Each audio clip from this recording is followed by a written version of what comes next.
Hello, in this video I'm going to talk about inclusion and exclusion criteria. I'll also be comparing them to database filters and limits, so if you aren't familiar with those, you may want to watch that video first. Let's get started. First, let's start with what inclusion and exclusion criteria are. They're the characteristics of an article or study that define whether it can help you answer your research question. In other words, they are the criteria you use to decide whether you will cite an article or not.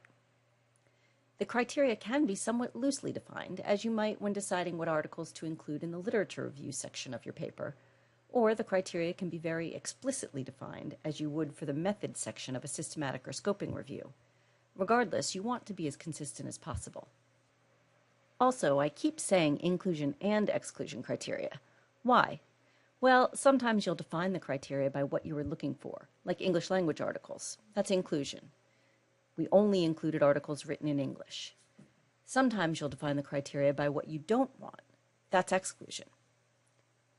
Before we jump into some examples, let's talk about the two big differences between filters and limits and inclusion and exclusion criteria, because I think it helps flesh out that somewhat vague definition I just provided. Difference number one. Limits and filters are very basic study characteristics, easily defined. Things like publication date or language are typical, while inclusion and exclusion criteria tend to be more detailed study characteristics. Things like treatment outcomes or intervention duration are the kind of thing that qualify.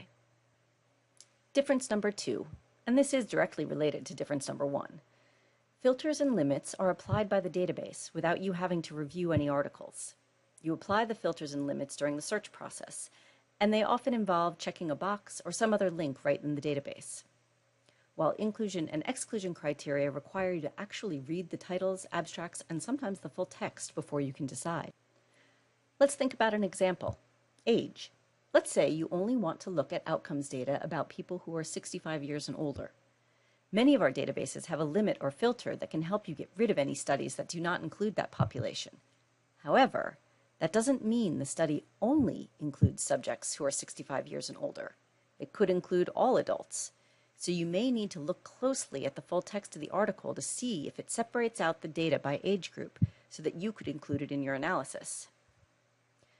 I hope that helps, and now that we have those differences defined, let's look at some other examples of inclusion and exclusion criteria. The most obvious inclusion and exclusion criteria is that the articles need to actually be about your topic. We sometimes use the PICO question elements, or for those not familiar with PICO, the major topical elements. Things like population, or a specific intervention, or diagnostic scale, the outcomes you're looking for, that sort of thing. If one of those elements is missing from an article, or perhaps not exactly the same, broader or narrower maybe, you'll have to decide whether it's something that's still relevant and can help you answer your research question. Another common criteria is setting.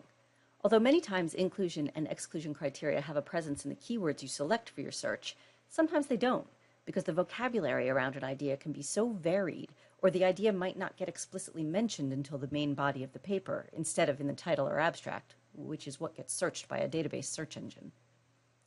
Setting is just such an example. Think about the many, many ways you could describe a home-dwelling person.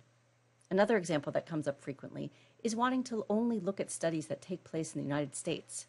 For whatever reason, studies that take place in the US do not often mention their location until sometime in the full text of the paper, or they'll use a more specific city-state to describe the location and not use the words United States at all. So you can't include United States in your search. You need to actually see the articles to know where the study took place. Moving on. If you are lucky enough to have a large body of literature to look at, you may want to be very picky about the studies you include, and might use something like the size of the study or dropout rate as one of your criteria. That level of detail is rarely included in the abstract, so again, it will take your examination of the article to figure out whether it gets included. Finally, the last example I'll mention is study design. This is another one of those where you might be able to use a database filter or limit to narrow your search. Article type is a common filter or limit that usually includes some study designs in it, and you'll often find things like review articles or controlled trials as choices there. However, it certainly doesn't include all study designs. You can often find that in an abstract, but sometimes you may need to see the full methods section of a paper to decide whether to include a study.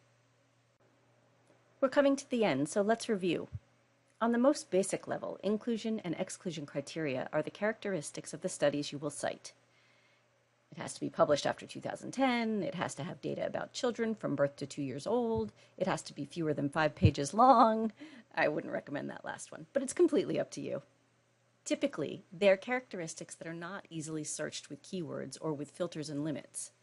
They require a higher level of discernment and decision-making than the typical database is capable of.